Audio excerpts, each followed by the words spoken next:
बच्चों नमस्कार। इस वीडियो लेक्चर में मैं 10वीं कक्षा के यूपी बोर्ड के विद्यार्थियों के लिए मैथ के पेपर के लिए बहुत इंपॉर्टेंट टिप्स देने जा रहा हूँ। सबसे पहले तो मेरे पास इतने स्टूडेंट्स के कमेंट और फ़ोन आ रहे हैं और कुछ स्टूडेंट्स उनमें से घबराए हुए भी हैं और कुछ अपने अच्छे अंकों के लिए चिंतित है। तो सबसे पहले मैं यही कहना चाहूँगा कि किसी स्टूडेंट को घबराने की आवश्यकता नहीं है। आप पास होंगे और बहुत अच्छे अंकों से पास होंगे। मेरी शुभकामनाएं आपके साथ हैं। तो अब ज़्यादा समय न लगाते हुए मैं सबसे पहले अपने काम की बात करता हूँ कि सबसे पहले मैं आपको ये बताता हूँ कि मैथ के पेपर में जो है कितने क्वेश्चंस आएंगे और कितने कितने अंकों के आएंगे। अब देखिए कि 6 क्वेश्चन एक एक अंक वाले MCQ आएंगे, यानी मल्टीपल चॉइस क्वेश्चन आएंगे। नीचे 4 ऑप्शन दिए होंगे, आपको एक ऑप्शन से चूज करना है। इसके अलावा 4 क्वेश्चन एक एक अंक वाले होंगे, लेकिन उनका आपको आंसर लिखना होगा एक शब्द में या एक सेंटेंस में। एक या 2 सेंटेंस भी कई बार इसमें हो जाते हैं, छोटे छोटे क्वेश्चन होते हैं। इसके अलावा कि 8 क्वेश्चन जो है 2 अंक वाले होंगे, 8 क्वेश्चन 4 अंक वाले होंगे और 2 क्वेश्चन 6 अंक वाले बड़े क्वेश्चन होंगे। तो कुल मिलाकर के देखिए 6, 4, 8 दूनी 16, 8 चौके 32 और 6 चौके 6 दूनी 12, टोटल जो है 70 अंकों का क्वेश्चन पेपर आपको मिलेगा। अब देखिए कि विद्यार्थियों के हेल्प के लिए यूपी बोर्ड ने जो है एक सैंपल पेपर कुछ दिनों पहले जारी किया था। तो उसी के आधार पर हम आज ये गैस करेंगे कि हम कहाँ से हम तैयारी करें ताकि आप मैक्सिमम स्कोर जो है प्राप्त कर सको। और क्योंकि हमारे पास समय भी लिमिटेड सा है, तो उस समय के दौरान आप क्या कर सकते हैं, कौन कौन से इंपॉर्टेंट क्वेश्चन आप रिवाइज करके जरूर जाएं ताकि आपके अच्छे अंक जो है परीक्षा में आ सके। सबसे पहले तो मैं आपको ये राय दूंगा कि यूपी बोर्ड ने जो सैंपल पेपर जारी किया है, इसका लिंक जो मैं आपको डिस्क्रिप्शन में दे दूंगा, वहां से आप PDF फाइल डाउनलोड कर सकते हैं। और सुबह तक मैं कोशिश करूंगा कि इसका जो सॉल्यूशन है वो उसकी PDF भी आपको बना करके इसी लिंक पर अवेलेबल करवा दूं। तो यहाँ देखिए कि सबसे पहले तो आपको समय देख करके 3 घंटे समय आपको बिल्कुल कल सुबह उठते ही इसको देना। 3 घंटे में आप मतलब 3 घंटे 15 मिनट का वैसे समय है, लेकिन आपको 3 घंटे में ये पेपर जो है पूरा करके देखना ताकि आपको समय का हिसाब आ जाए। कहीं ऐसा ना हो कि आपको क्वेश्चन आते और वो रह जाए। ओके, तो अगर किसी विद्यार्थी ने पहले ये सैंपल पेपर नहीं किया है तो इसको एक बार जरूर करके देख लें। अगर करने का समय नहीं है तो इसके ऊपर सरसरी नज़र जरूर मार लें। ओके, तो इसमें देखिए कि पहले पेज में इंस्ट्रक्शन दी हुई है, उसके बाद जो है ये MCQs दिए हुए हैं और फिर उसके बाद छोटे क्वेश्चन है, फिर 2 अंकों वाले क्वेश्चंस आ जाते हैं। उसके बाद 4 अंक वाले क्वेश्चंस हैं और फिर सबसे लास्ट में जो है 6 अंक वाले क्वेश्चंस हैं। अब इसी सैंपल पेपर के आधार पर मैं आपको ये बताता हूँ कि हम 6 अंक वाले क्वेश्चन जो है उनके लिए कौन कौन से क्वेश्चंस करें ताकि हमारे 6 अंक वाले क्वेश्चन जो है गलत ना हो। अब देखिए 6 अंक वाले क्वेश्चन जिन चैप्टर में से आने की पूरी संभावना है वो एक तो 11वां चैप्टर रचना ही, और दूसरा है द्विघात समीकरण, चौथा चैप्टर। अब 11वें चैप्टर में 2 प्रश्नावलियां हैं, 11.1 और 11.2। अब इन दोनों में से 6 अंक का क्वेश्चन आएगा, लेकिन उनमें चॉइस होगी, चाहे ये करें चाहे ये करें। तो क्योंकि 6 नंबर का मामला है इसलिए आपको दोनों प्रश्नावलियां अच्छे से करनी है ये। ओके, ये आपके NCERT बुक के पेज नंबर 242 पर है। तो मोस्ट प्रोबेबली 11.1 के क्वेश्चन नंबर 2 से लेकर के 7 तक एक क्वेश्चन आपका सेट हो जाएगा। और दूसरा जो है इसके चॉइस में जो क्वेश्चन आना है वो 11.2 में से होगा। तो ये कुल मिलाकर के 7 और 7 14 क्वेश्चन हैं। प्यारे बच्चों, क्योंकि अपने पास समय बहुत ही कम है तो ये जो 14 क्वेश्चन हैं इनमें आप इतना फास्टली कीजिए कि ज़्यादा से ज़्यादा दोनों प्रश्नावलियों में 1 घंटे से अधिक समय ना लगे। ओके, अब दूसरा जो 6 अंकों का क्वेश्चन जो द्विघात समीकरण में से आना है, उसके लिए मैंने जो फास्ट रिवीजन लेक्चर बनाए हैं उसमें देखिए कि फास्ट रिवीजन में तो मैंने सभी बोर्ड के स्टूडेंट्स को शामिल करने की कोशिश की है, तो उसमें से देखिए कि छोटे क्वेश्चन भी दिए हुए हैं, लेकिन आपने इस फास्ट रिवीजन में जो बड़े बड़े क्वेश्चंस दिए हुए हैं उनको आप फटाफट देख लें। ये सारा वीडियो लगभग 40 मिनट का है, लेकिन आपके जो काम की चीज़ें वो लगभग आधा घंटा में आप देख सकते हो। ठीक है, इसका लिंक भी मैं आपको डिस्क्रिप्शन में दे दूंगा। ठीक, अब देखिए कि मैथ के जो सबसे आसान चैप्टर माने जाते हैं उनमें से प्रायिकता और सांख्यिकी है। ये कुल मिलाकर के 10 अंकों के आएंगे। प्रायिकता में से एक क्वेश्चन आएगा 4 अंकों का, और सांख्यिकी में 2 क्वेश्चन 1-1 अंक के हैं और 1 क्वेश्चन 4 अंक का है। ठीक, अब देखिए प्रायिकता में जो 4 अंक का क्वेश्चन बनता है, प्रायिकता की एक ही प्रश्नावली है 15.1, तो इसमें जो 4 अंकों के जो क्वेश्चन बनते हैं इस प्रश्नावली में से वो है क्वेश्चन नंबर 9, क्वेश्चन 12 से 18 और 20 से 24। लेकिन इनमें क्वेश्चन नंबर 17 और क्वेश्चन नंबर 21 इन दोनों को आपने बहुत ही ध्यान से करना, मोस्ट इंपॉर्टेंट क्वेश्चन है ये। ओके, तो देखिए आप यहाँ बुक में से भी देख सकते हो, पेज नंबर 338 पर है क्वेश्चन नंबर 9, 339 पर 12 से लेकर के 18 तक, 17 मैंने बताया था मोस्ट इम्पोर्टेंट है, और 12वां क्वेश्चन भी काफ़ी इम्पोर्टेंट है। इसके अलावा क्वेश्चन नंबर 21 ये भी मोस्ट इम्पोर्टेंट है। आप 19, 20 और 23, 24, 25 ये ट्राई कर सकते हो, सारे 1-1 मिनट के क्वेश्चन हैं ये। ओके, इनको फटाफट रफ करके देख लो, पूरा सॉल्यूशन जो है एक बार माइंड में लाओ भी हमने कैसे करना है, उसके बाद आप इसको फटाफट करके देख लें। और अगर हम सांख्यिकी की बात करें तो जो 4 अंक का क्वेश्चन है वो माध्यक, बहुलक और त्वरण, ये मुख्य 4 चैप्टर हैं, लेकिन मोस्ट प्रोबेबली पहले 3 में से जो है 4 अंक का क्वेश्चन जो है वो आ जाना चाहिए मेरे हिसाब से। ठीक है, लेकिन इनके माध्यक और बहुलक के जो सूत्र हैं उनको अच्छे से याद कर लें, क्योंकि सूत्र थोड़े से कंफ्यूजिंग होते हैं, इसलिए उनको आज पहले दिन ही 2-3 बार लिख करके देख लें।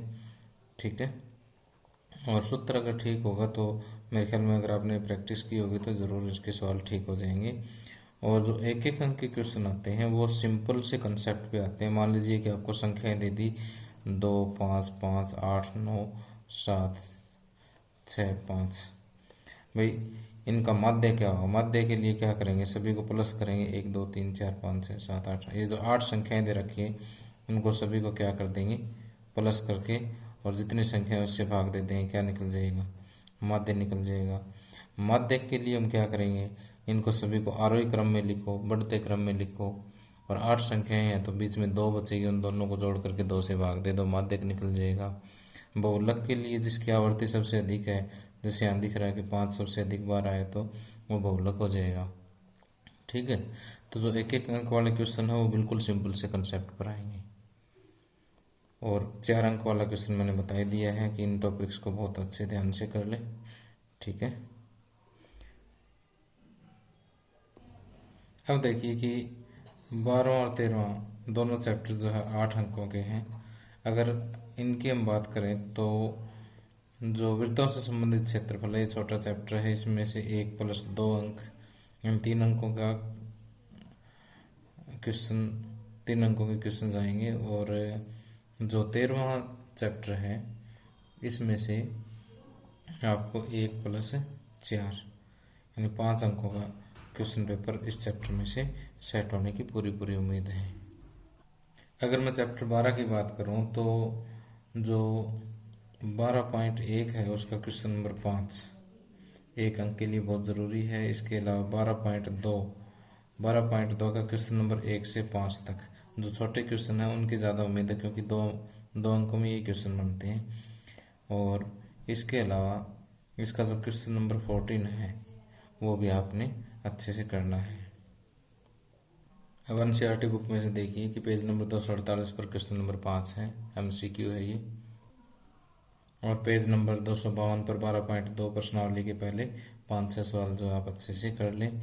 इसके अलावा 14वां क्वेश्चन जो है वो MCQ है, उसको भी आप अच्छे से कर सकते हैं। अब 13वें चैप्टर के बारे में मैं ज़्यादा कोई ठोस निर्णय पर नहीं पहुंच पा रहा हूँ, लेकिन फिर भी उम्मीद है कि जो 4 अंक का जो क्वेश्चन है वो 13.3 और 13.4 में से सेट होने की पूरी पूरी उम्मीद लग रही है मुझे। अब देखिए कि आगे चैप्टर है वृत्त, वृत्त रचनाएं और त्रिभुज। ये तीनों चैप्टर कुल मिलाकर के कितने अंकों के आने हैं?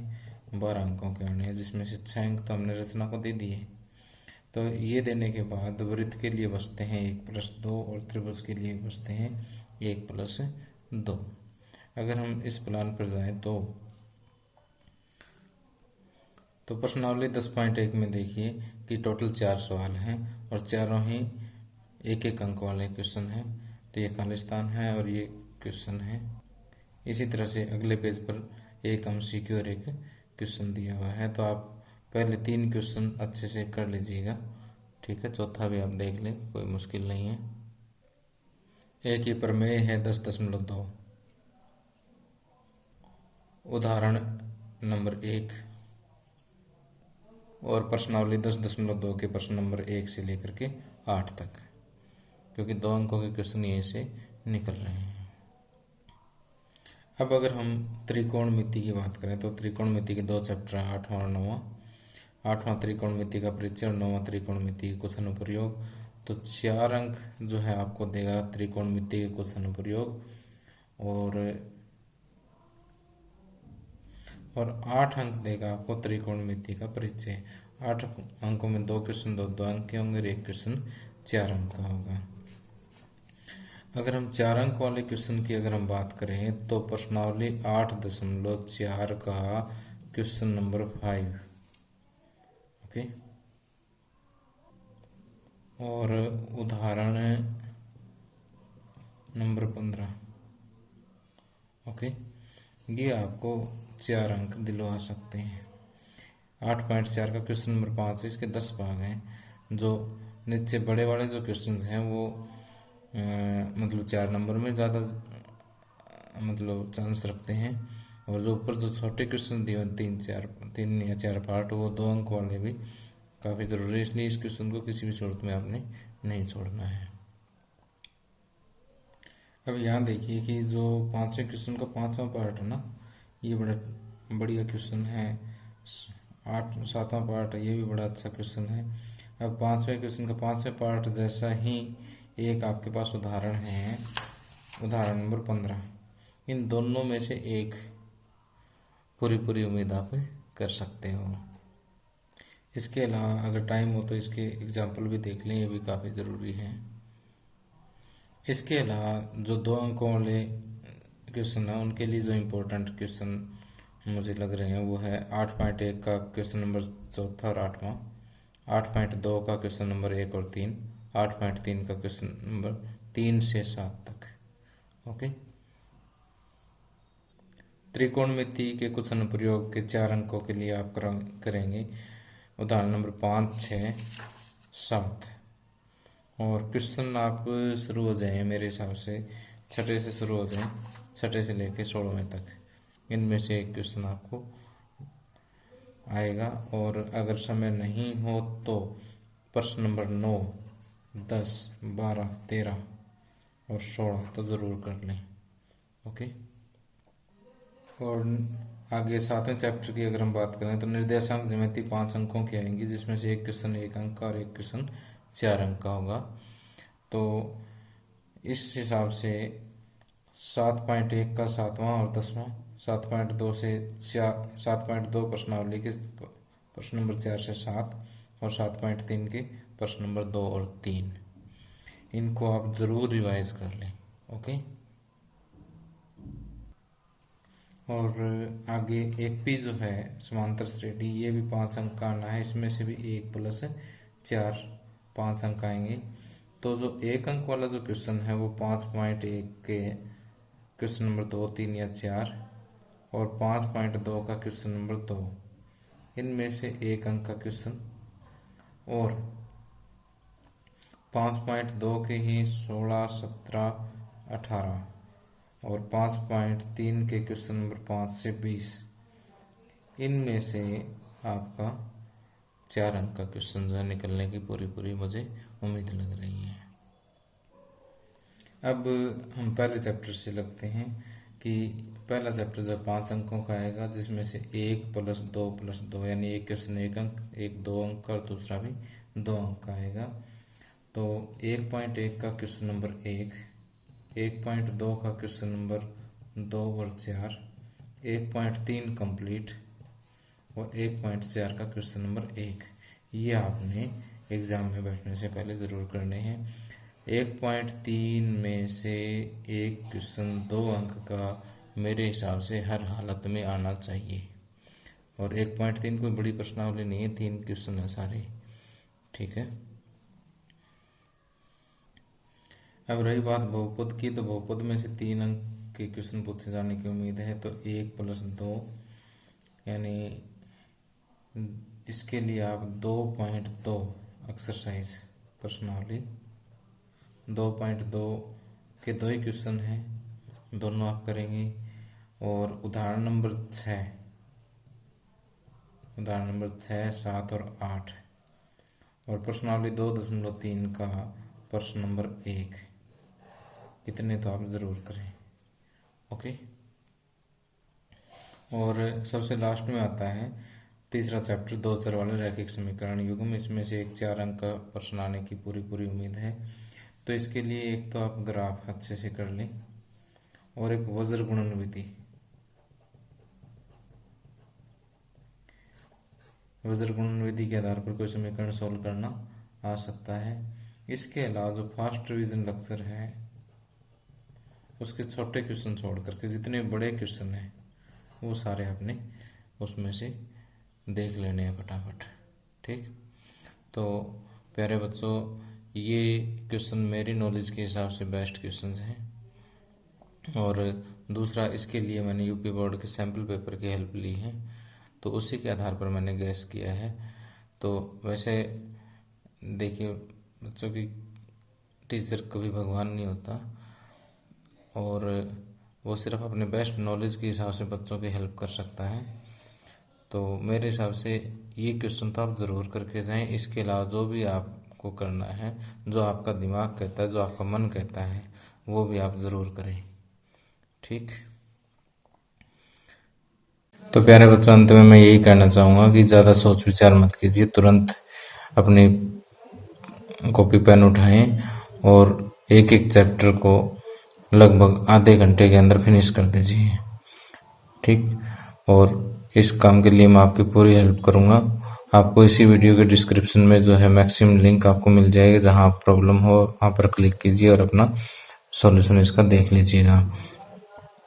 तो मैक्सिमम कोशिश करूँगा मैं आपको इसका सॉल्यूशन वाले वीडियो देने की, लेकिन एक वीडियो पर ज़्यादा समय बर्बाद मत करना, वे फटाफट उसको स्किप कर करके आप देख लेना, ओके। मेरी शुभकामनाएं एक बार फिर से आपके साथ है। ईश्वर आपको एक शानदार कामयाबी दे। Thank you. Have a nice day.